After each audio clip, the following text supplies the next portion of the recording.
we should not expect someone in whom predominates the bitterness of bile to taste sweetness. Okay. Hello and welcome back to the channel. So today I have a bit of a different type of video for you. Today we'll be going through my, the ancestors, my ancestors line. So I have a very interesting history because I am from Mauritius, as you all know, or you may not know, but we do look Indian and our culture is very Indian heavy. So you would think that we would know where we come from in India, etc., but we do not. So I thought today I will go through the 5 generations that I can trace back of my ancestors. And that's all we know. We can't trace further than this.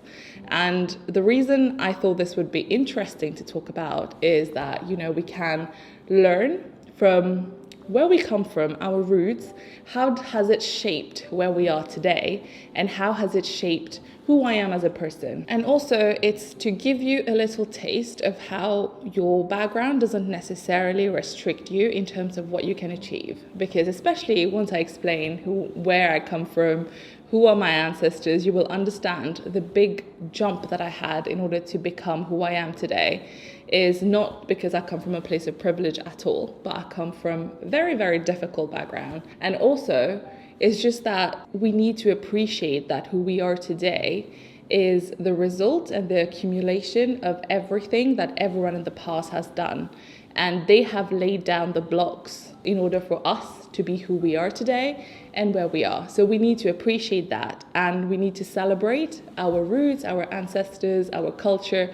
And it has been such a journey for me because I myself did not know anything, because I did not even know my grandfather from my dad's side. So it's just that I never knew anyone further than that. And having gone through this little research experience in order to make this video, it has been really interesting to find out more about my ancestors, where they came from, who they are.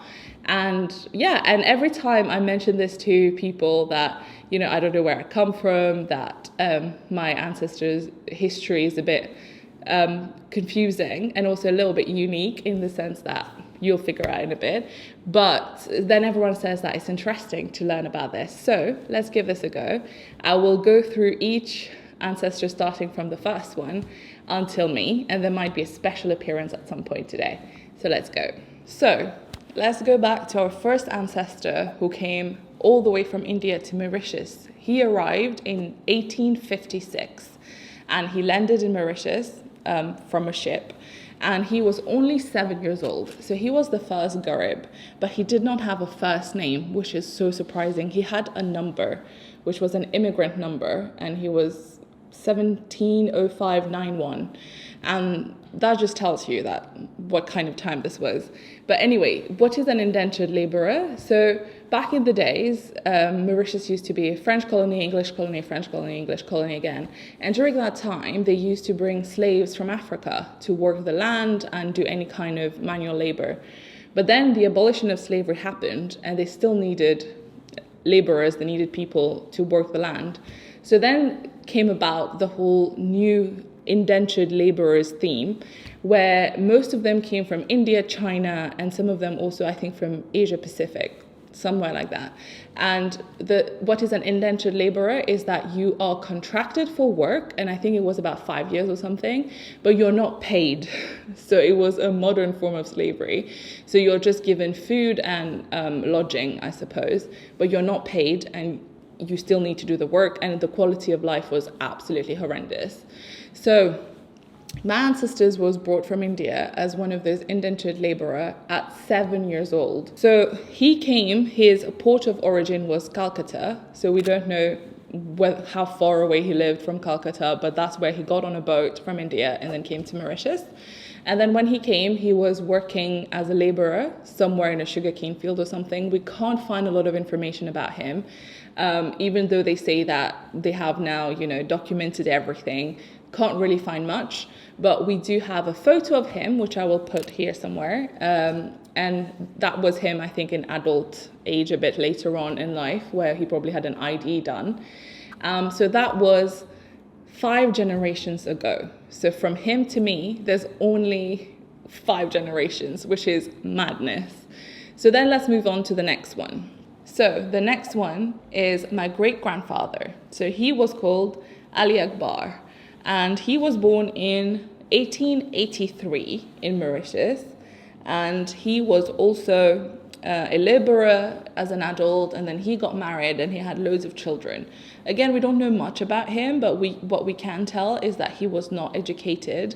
So from a very young age, they just start working on the fields, less than 10 years old, and they did not have access to education at all. They were very, very poor and struggling to get by through the day. This is all we know. And then the next generation is now my grandfather.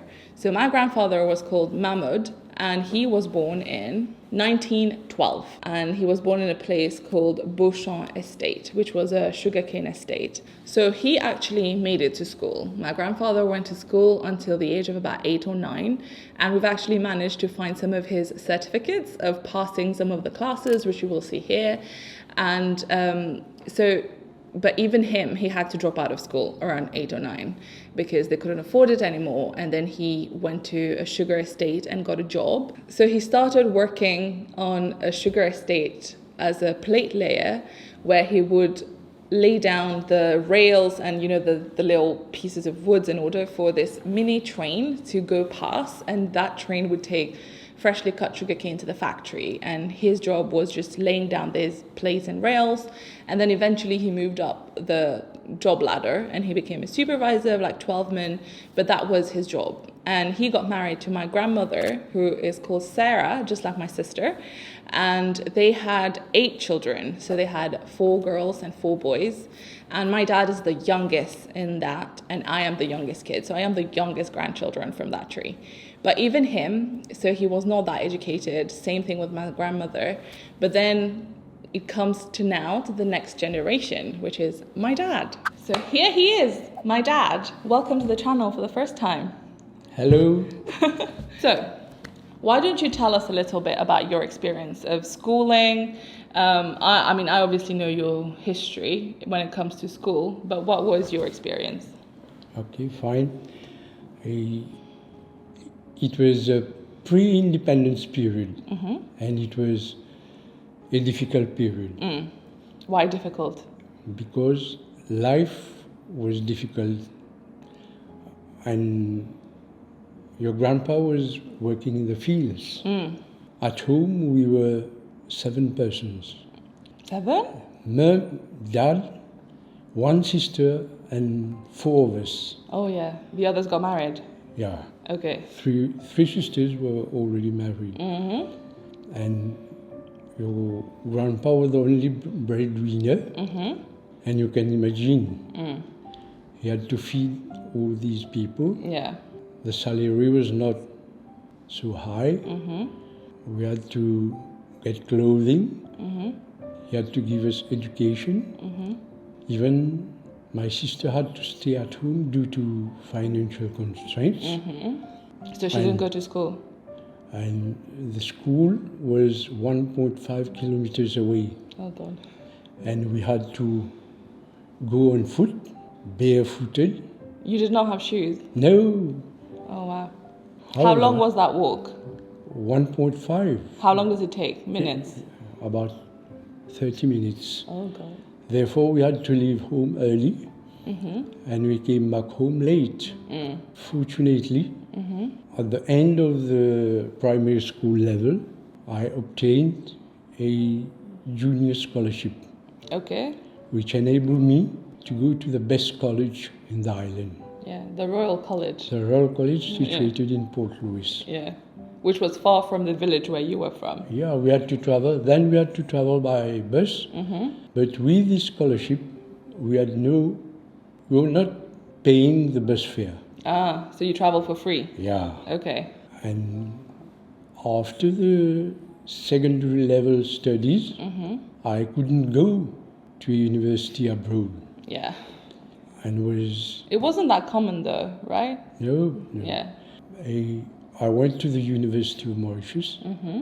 Unfortunately, after the first academic year, I had to stop. Okay. What were you studying? Mechanical and electrical engineering, Okay. because your grandpa was pensioned off. Does that mean he was put off work? Yeah. Okay. So you had to pay for university and you couldn't anymore? Yeah. So were there no scholarships? Exactly. No scholarship at that time during the university studies. At that time, I had already made up my mind that if one day I have a child or children, I will do my best to give them a perfect educational studies. And you did? Yeah. Yeah, so for context, I have an older sister and she also studied actuarial science at Warwick University in the UK. And then she did a master's at Cass Business School and she now works in the US as an actuary. And I obviously went to Oxford and Cambridge. So you can see the jump from you having to drop out of uni to me having a PhD now, which is a terminal degree. So how do you feel about that journey? It was difficult. I will say in French, traverser du désert. Oh la la. Was that financially? Yeah. Okay. Your mum and I had to contract loans, in spite of the fact that you had, both of you, obtained partial scholarships due to excellent results obtained at advanced level. Both of you were admitted to the best universities in UK, and by the grace of the Almighty, you are what you are and where you are. Yeah. See? Okay.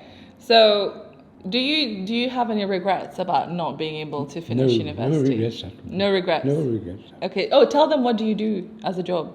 I was a road transport inspector What does that mean? at the National Transport Authority, therefore regulating all transport situation in the island. I was responsible for a section, and I retired in 2017. No, 2017, yeah. Yeah. Okay. Now I am free, no stress at all. No stress at all. Okay. So how would you feel if someone said that, well, your children have achieved so much, but you didn't? Well, we must agree on one thing. Everyone should feel free to express one's opinions. However, we should not expect someone in whom predominates the bitterness of bile to taste sweetness. Okay. This is where all of my sassiness comes from, you can see. Okay. Is there anything else you want to add for now? We're fine. All good for now? Well, I have a final question from all the fans who have been watching you on the vlog. Yeah. They say, why do you walk with your hands behind your back all the time? It provides me with energy pushing me forward. Okay, great. So, thank you for being on the channel. How was your experience? Fine. Yeah? Yeah. Fun? Yeah. Do you like the whole process of filming? Yeah, okay, fine. Okay, great. So, you've just met my dad. Now, on to the final generation, which was me. Is me. So, yes, it's been an incredible journey, as you can see. We went from being indentured labourers, which was basically modern slavery, to me, who has a PhD from Cambridge and also went to Oxford, in just 5 generations. And that leap that we achieved is not going to be possible for me or my next generations to achieve, because they've already done so much work in order for us to reach where we are today. It's the same thing for my cousins as well. It's just, I have another cousin who's also a PhD.